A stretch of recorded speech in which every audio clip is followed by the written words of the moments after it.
Welcome to another episode of the Office Altering Hire and Empower with Molly McGrath podcast. If you're a returning listener, welcome back. If you're a first-time listener, hopefully you'll become a long-time listener.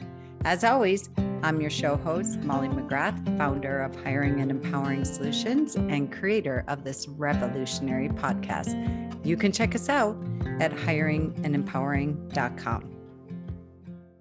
All right, gang, we are back. I'm really excited about today's conversation. We are talking about how to storyize your value proposition. So often I will have people call me in regards to how to get more leads, how to convert more leads, how to get more sales. And when you talk about your value proposition, it's rather unclear, boring, bland, very difficult for your team to communicate, especially your sales and intake team.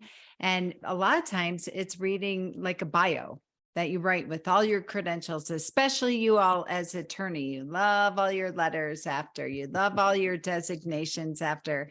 And I'm excited because today's guest, Jeff, you are an attorney as well, right? Yeah, I've been in that seat, been in that chair. Yeah. So you no better person to talk about this, right? Well, I've got a pretty wide-ranging perspective, both as being the lawyer, as being the business guy in the law side, doing business development, being a client, and listening to horrible value propositions over the years. Yeah, I've seen and heard a lot, and very little good, actually. Very little good. Yeah, unfortunately, like So you give said, us, people love their bios, and like I'm sure you've seen this, no matter how hard we try, because you do speaking, I do speaking, and I'll write a bio that I'm really trying to have it not be boring. Like I'm really trying. And then when someone reads it, I just think, oh my God, who wrote that? Because I realize it's too much information and it doesn't have an edge to it and it doesn't have a story to it. And nobody cares about information. They care about a story.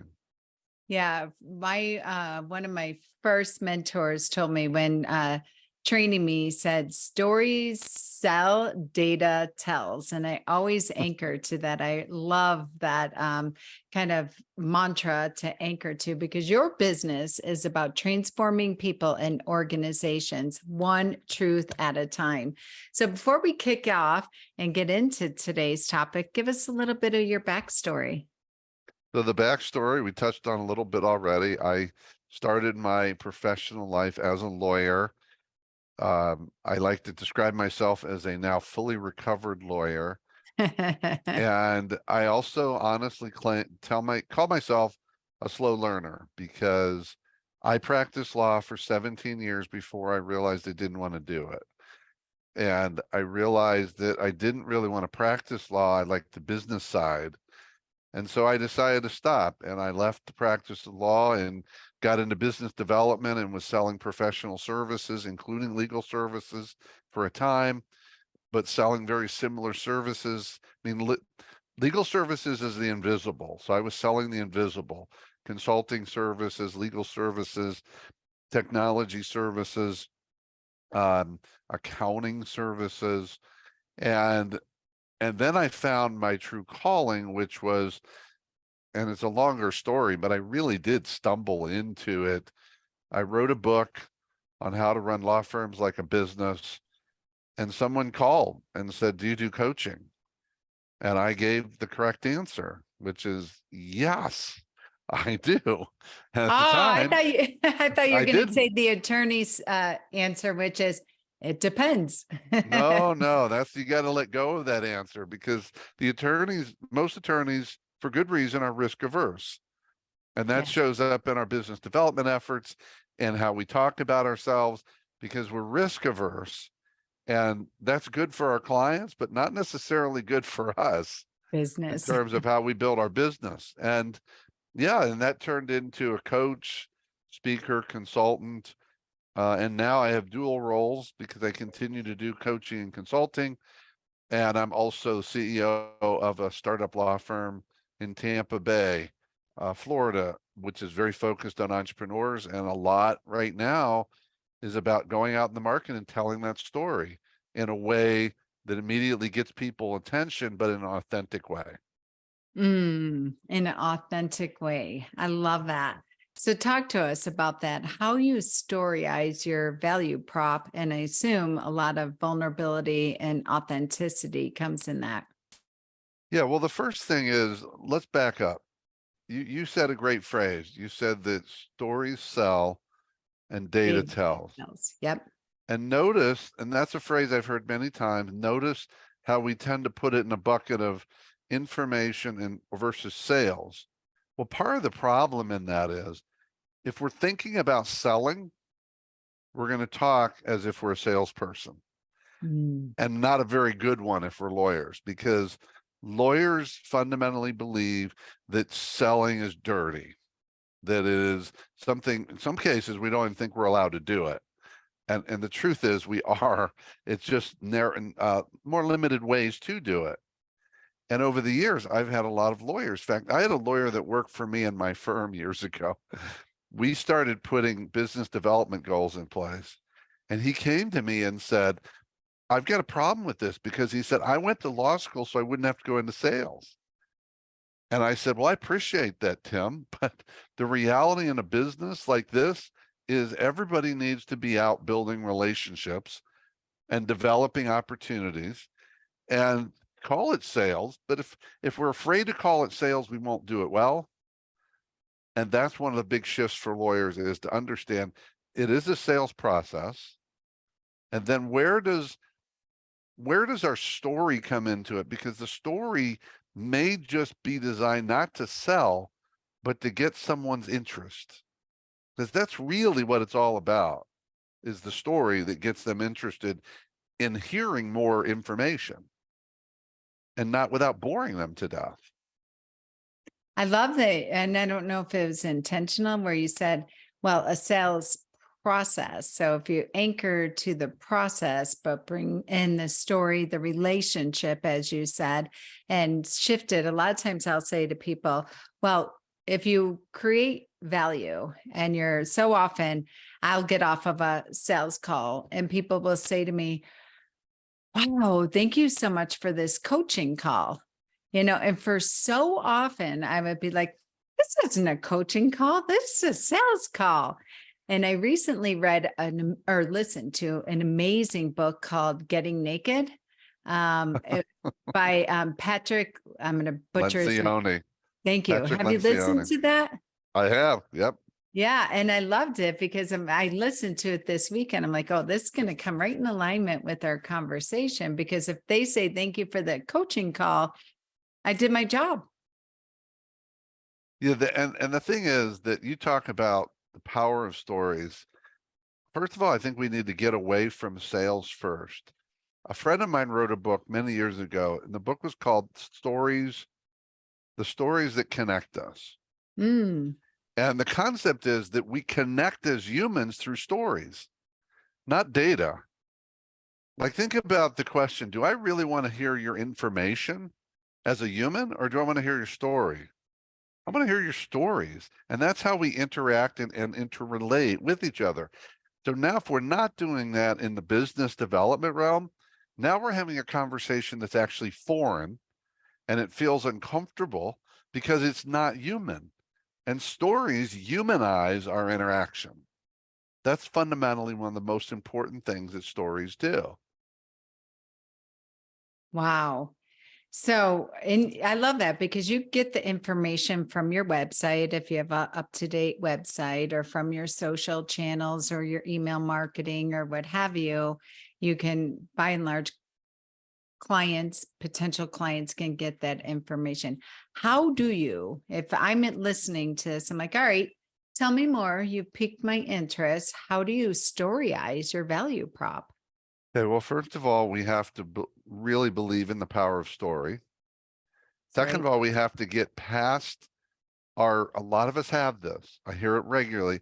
People think they're not good storytellers, and so they tend to stay away from stories, and they'll go to data because they don't think they're a good storyteller. and they think it's something like telling a joke. No, it's just think about your day-to-day interaction. When you go home if you're in a relationship, you go home and your partner says, "How was your day?" You don't give them the data of the day. You don't say, "Well, I had a meeting from 8 to 2 and then no, you tell them a story about the day because they care about the story. They want to know about the experience. So let me give you a real life example that everybody can do without even working hard. A few years ago, I got engaged by a law firm to help coach a handful of people on business development. One of the people I was working with was a partner, super experienced. Like she was brilliant. She was really good at her job. And she practiced trust and estate law. Okay. She was, I'm going to say, early to mid 50s. And part of the opportunity the firm thought was her husband was a super senior executive in a huge bank. So she's always around money people. And she wasn't bringing in a lot of business.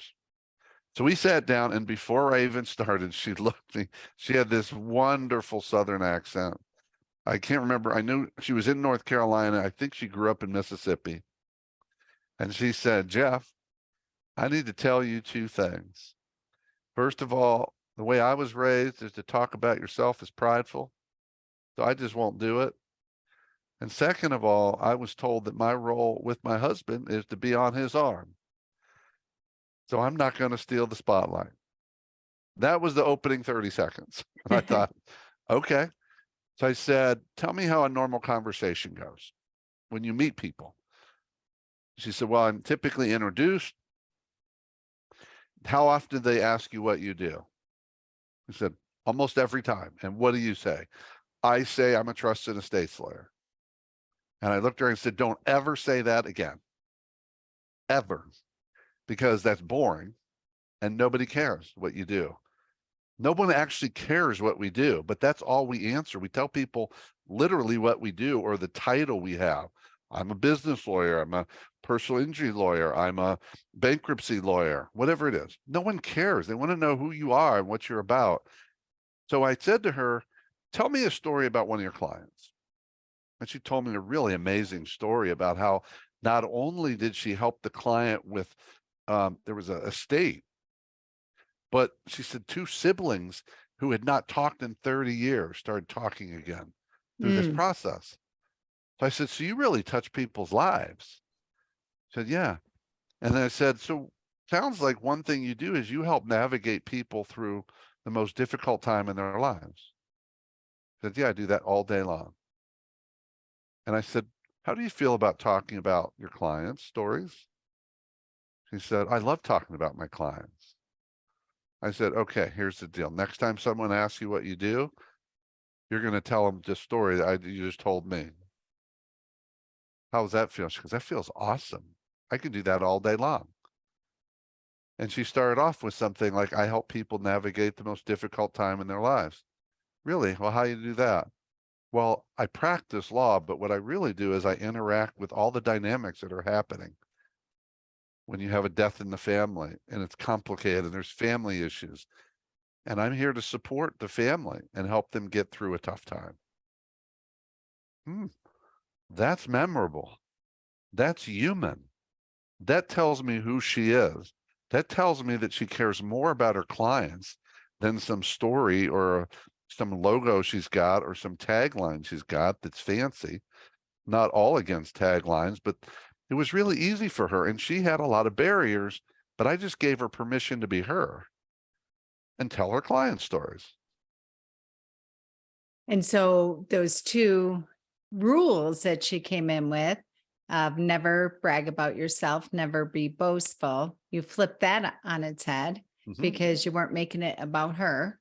Nope. When she's sharing, she's talking about her clients, but clearly lights her up, right? Mhm.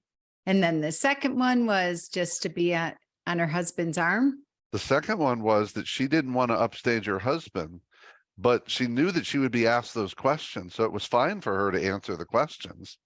She just wasn't going to pitch.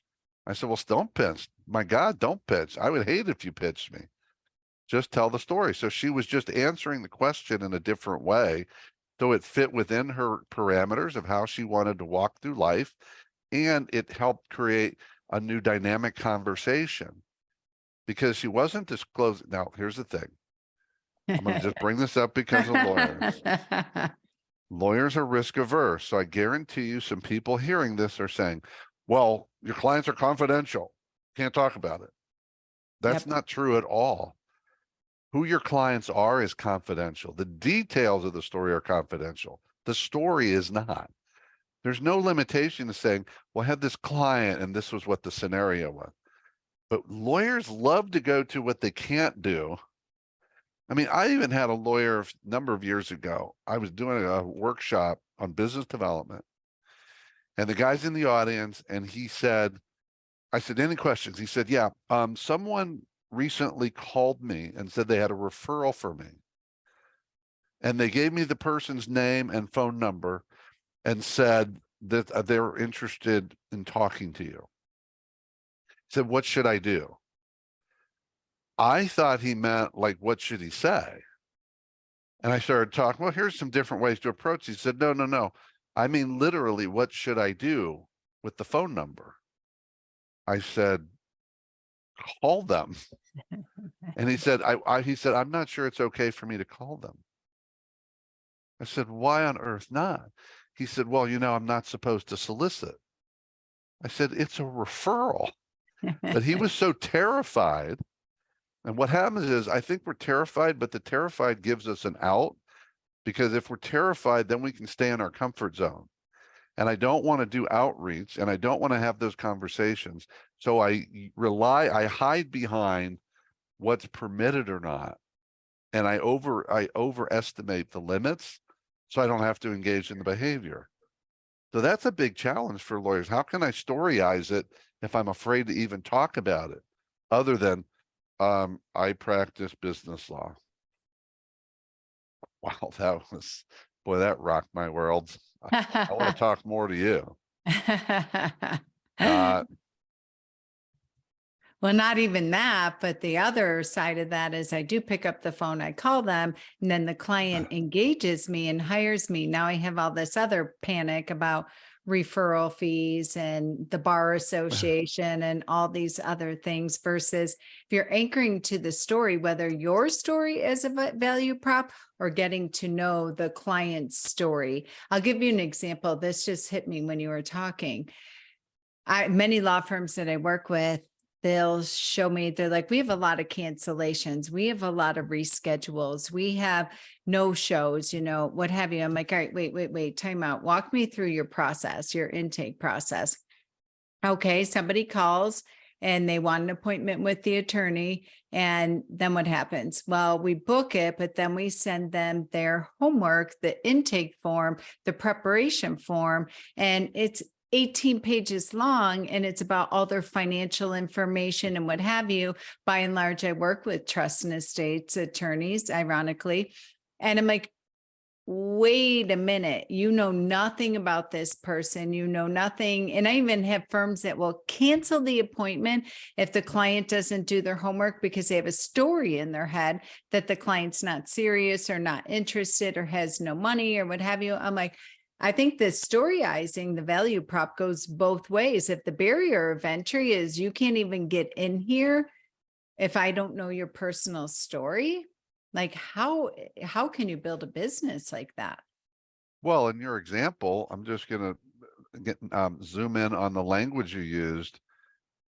If I said the barrier to entry is your financial information, that's not even their story. Yes. They haven't had a chance to tell their story. And so this is the part that's really fascinating and sometimes tough to grasp.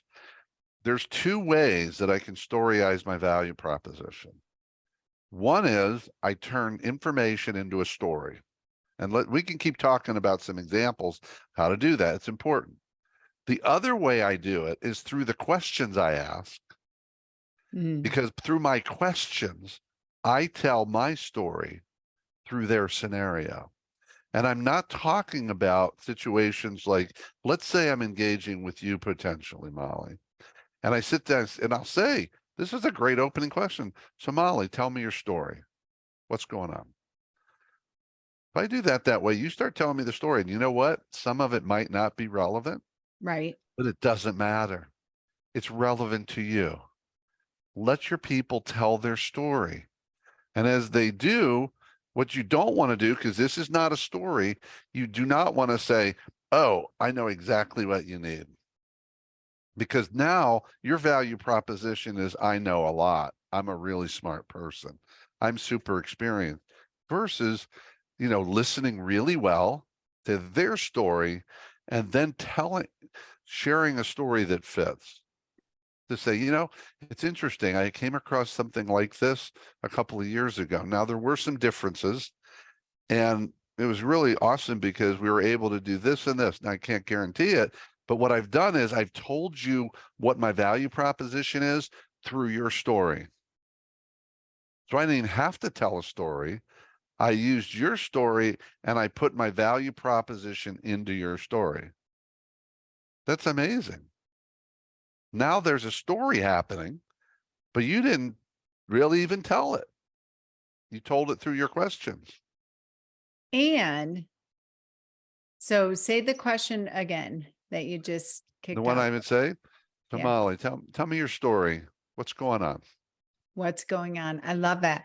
Because imagine, and for my attorneys that are listening that have these very clinical intakes process, this homework that you're giving out to clients, imagine if your client service coordinators, your chief happiness officers, your director of first impressions, your sales team, if that was the question they were asking on the phone versus, do you own a house? How much money are you worth? Whatever. But what's going on, and you share that, going back to your North Carolina Southern Belle estate planning attorney, imagine that. And you're asking, and they're like, well, mom died, brother and sister don't talk, blah, blah, blah. Everybody's fighting. We don't know. We're confused about the difference between probate. We're scared of the probate court, whatever it might be. They're filling out your intake form. They're giving you the data. They're giving you the information. And to your point, you're not like, we can help you. We can fix that. Nobody has reassurance in that. Like, but if you came to it's interesting, and I'm using your words. We just came across a client like that a couple months ago, and here, and you can share, they're like, oh, I'm not alone. You actually listened to what I said. So I feel seen, valued, appreciated, heard. So their anxiety goes down, even if 10%, just from that alone. Now you have the collaboration here where they already trust you because you heard them, you listened, you validated what they said, you've shared experiences of how you've come across, again, not the exact fact pattern, but based on what you just told me at this point in 10 minutes of our conversation, right? Absolutely. And here's the thing that's fascinating, just listening to you play it back, is most of us at some level, hopefully in the law, understand that working with a client is a relationship. And there's a couple different types of law practices, and usually they're based upon the type of law that, like, for example, in a business law firm that I'm a part of, people are typically coming in the door with an existing relationship or a referral from an existing relationship. So that's either they have the relationship I've built with them, or they know someone they trust, that they're trusting that referral. Some practices, the relationship, this is what's interesting, some practices are based upon a lot of advertising. And they can fall into the trap of saying this isn't a relationship, it's a transaction, because we're trying to fill the funnel with opportunities. We're going to do prospects, they're suspects, prospects, and we're going to go through a process to move them into clienthood. And we assume there's no relationship piece there until we do the work. But that's not true, because there's an opportunity to build a relationship at every step of the process. And there's people I talk to who I'll say, who's your best intake person? Always the same answer. It's the person who's the best listener, the person who's the most empathetic. This person's really good at getting the information, but this person really listens to them. These calls over here take a little longer. So we're trying to be efficient, but we lose out on the value of that conversation where they hear them, they hear their story. And through that, they get to experience that person as a human being. I can't remember. I think the guy's name is Daniel Pink. He's Yes. written a number of books, and he's got a line in one of his books that said, and this is probably 10 to 12 years ago, 10 to 12 years ago, he said that in these professions like the law and accounting, the time is going to come that they're going to have virtually everything that needs to be done can be done by a computer. Now, they weren't talking about AI then, but they'd be talking about it now. And what he said was the people that will be successful in those industries are the ones that have the ability to empathize and engage in authentic conversations, because they will build the relationships, because the relationships cannot be built or replicated by a machine.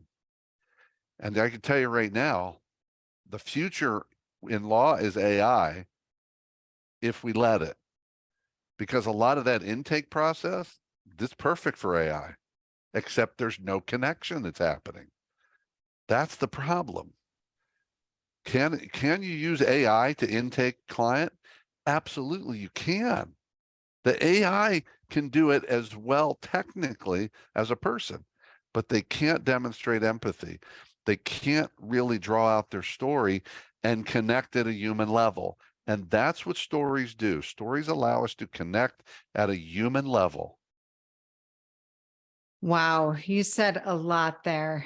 I love that. So I'm going to unpack the first one where in practices you talked about in the personal service industry law, a good portion of your referrals come from, or leads come from referral source, word of mouth, existing clients, happy past clients, things that nature. But then there's also advertising, where now, especially in this day and age, a bulk of the firms, when I look at them, it's a good about a third from referral source, a third from past clients, if you're doing things right, and then a third from paid advertising.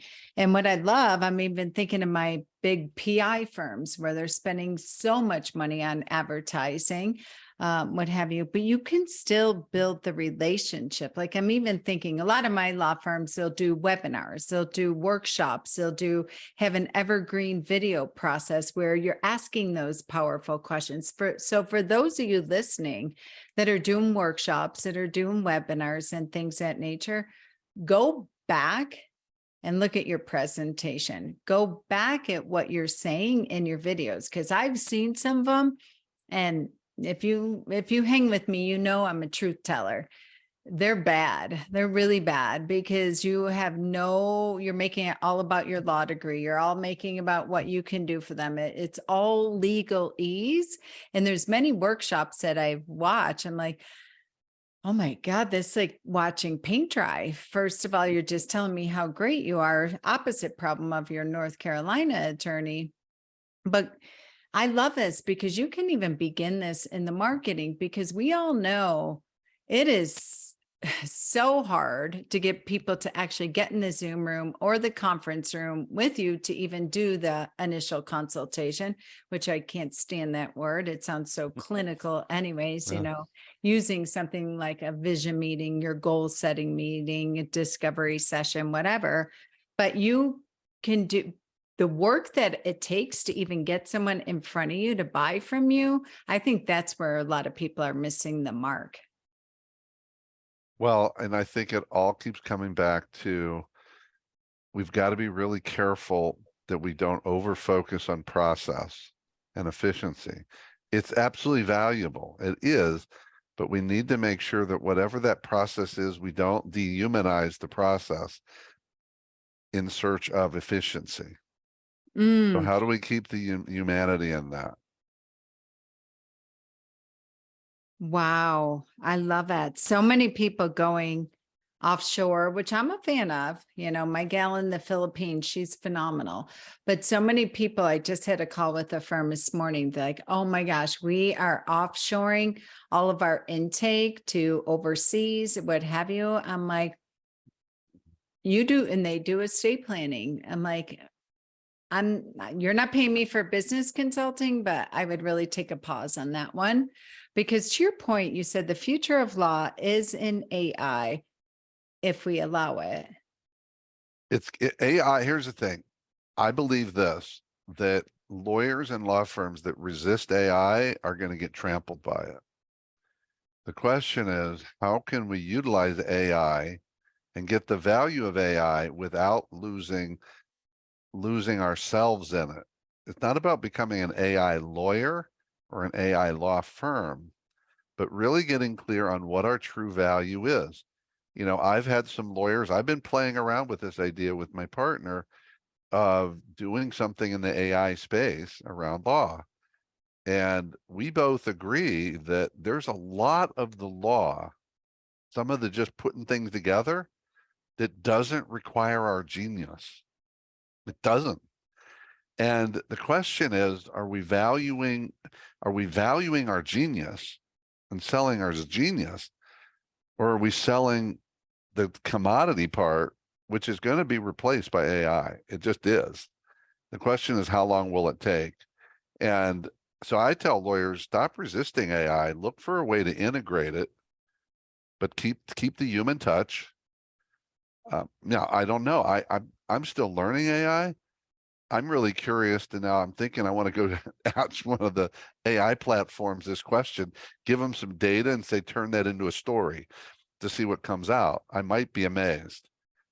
But I think part of this is that's really critical here is your story and my story are probably going to be very different, because the story we tell in shaping that value proposition has to fit our personality.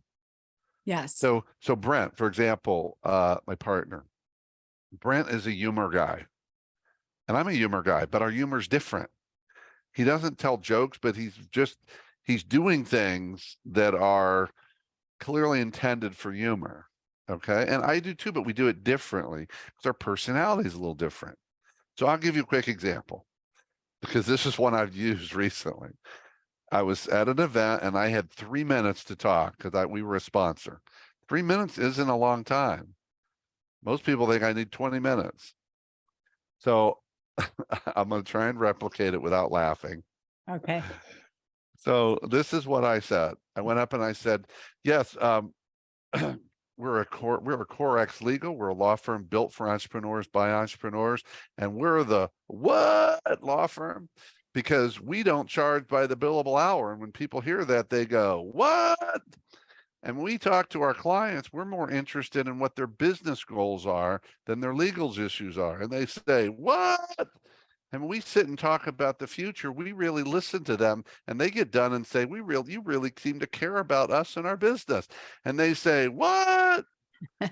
And I can't tell you how many people want to talk to me after that. Not everybody, because some people in that room are offended by that. They think it's not professional. Sure. That's who I am. Sure. So I'm going to tell the story that way. Now, did I give information in there? Yeah, I said we don't charge by the hour.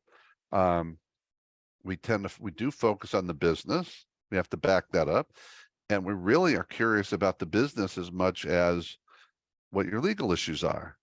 But I did it in a way that storyized it, and it's the way I could do it. Brent can't do that because that's not natural to him. That's kind of my personality, is to do that. So we've got to bring our personalities into our story. That's why everybody's story is different. It's not the same thing.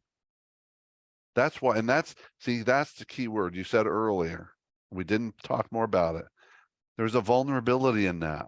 Yes. Because I'm willing to be judged negatively in order to secure the people who will judge that positively. Yes. And there's going back to vulnerability and your story, because you're doing that from stage. So you get stage time, your 3-minute commercial, if you will, as sponsor, right? But then people are coming up to you, those that did and those that didn't, but those that didn't may not have for multiple reasons. They ran out of time. You were already clammed with other people, what have you. So they're like, you know what? I'm going to call Jeff. I'm going to reach out to him. I got the business card. I got the CTA, the call to action here. I'm going to do it tomorrow or Monday when I get back in the office. And they call and they get an intake person that's in the Philippines or wherever, and they know nothing about your story versus your team knowing exactly this is the energy, this is a tonality, this is a vibe we want to give out, and this is going to transcend from that, because we all know the first 20, 30 seconds of picking up the phone and calling someone, you are making a decision if you want to continue that conversation. Yes, absolutely. And I love that you said that, because this is where we miss it as a law firm. Because let's say we do a great job out here in that initial presentation or chat or conversation, but if they get a disconnect when they call in the office, because I'm out here saying, hey, I'm really personal, but then you can't reach me. Yep.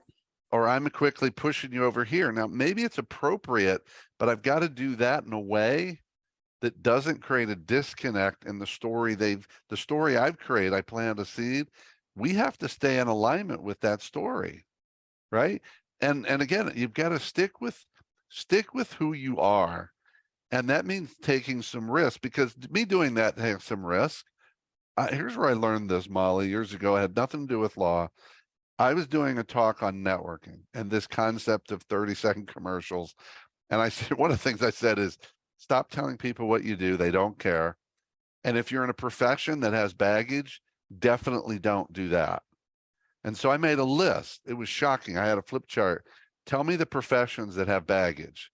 Well, you know, the top 3 were salespeople, accounting, and legal. And I said, so what's the word we think of these people? Well, salespeople are slimy. So I'm writing slimy. Accountants, what do you think? Boring.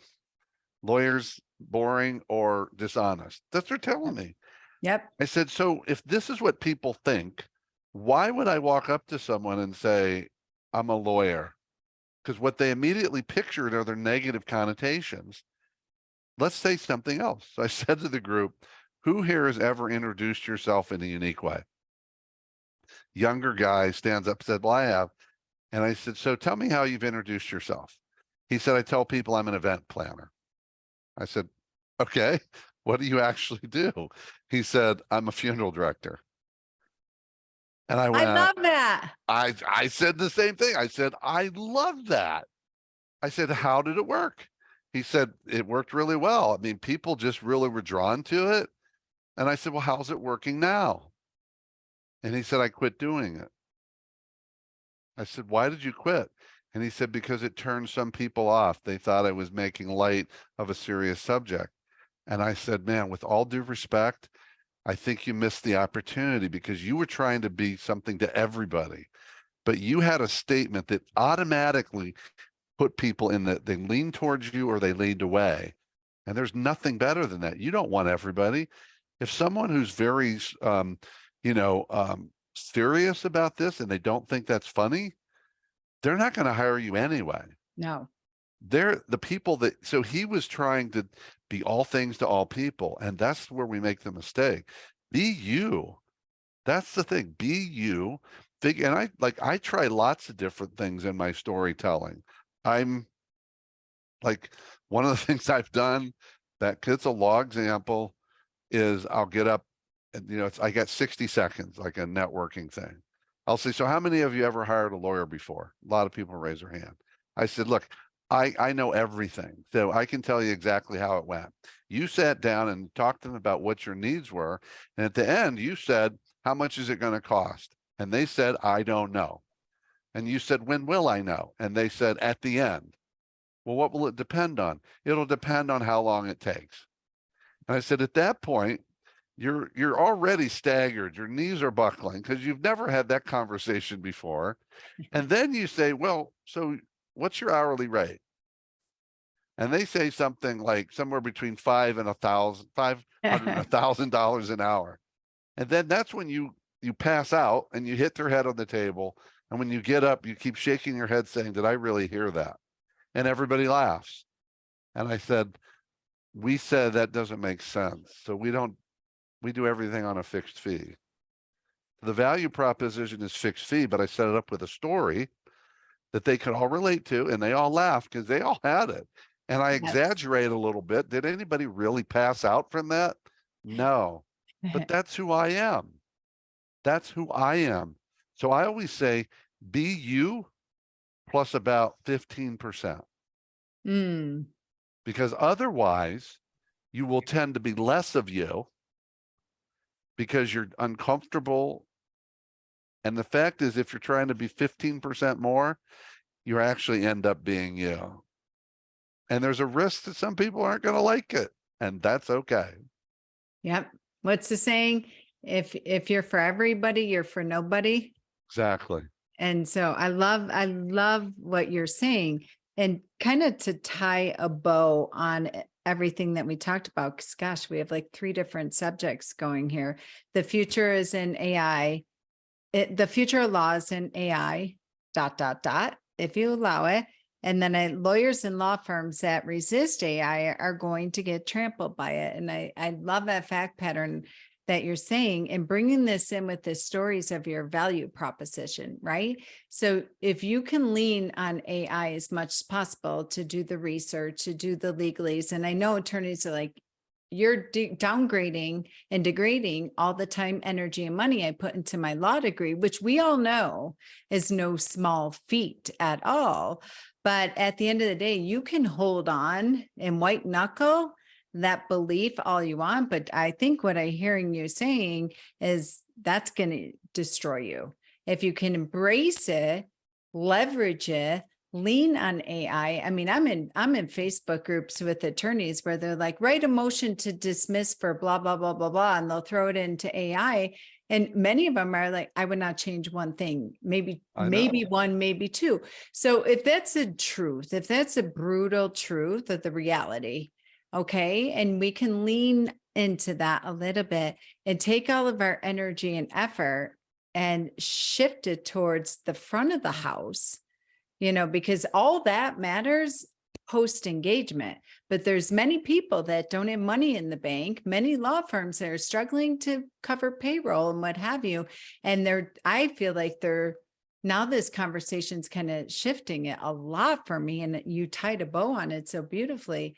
Put your energy and effort into your value proposition, into your stories, into attracting the people that you want, because using the funeral director who's a event planner, and he continues to like hold his head high in that and really anchoring it and being loud and proud about his story around that.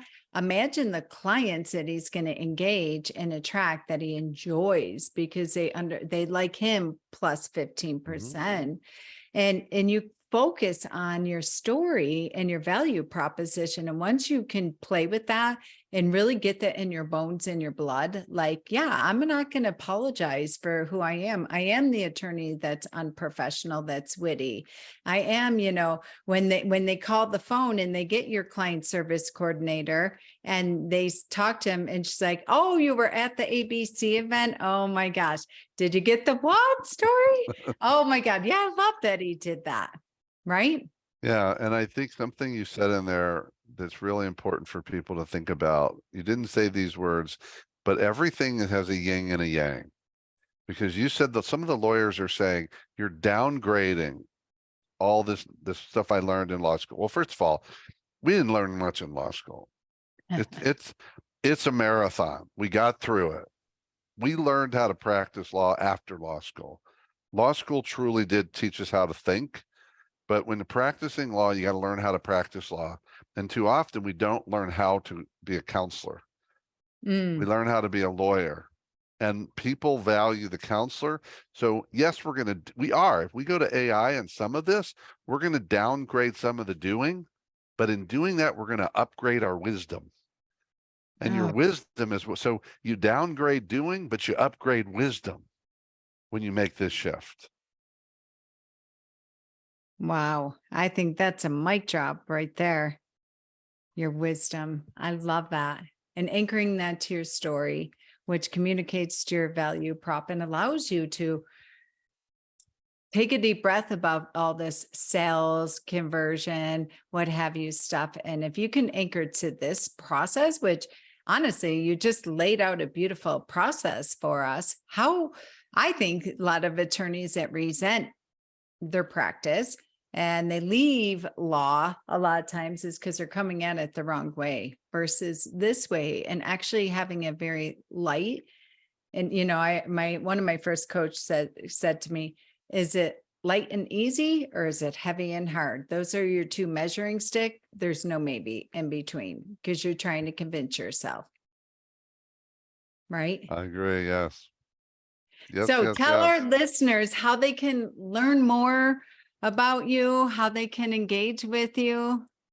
What's the best Well, yeah, there's two ways, but keep it simple. I'm really blessed with an unusual last name.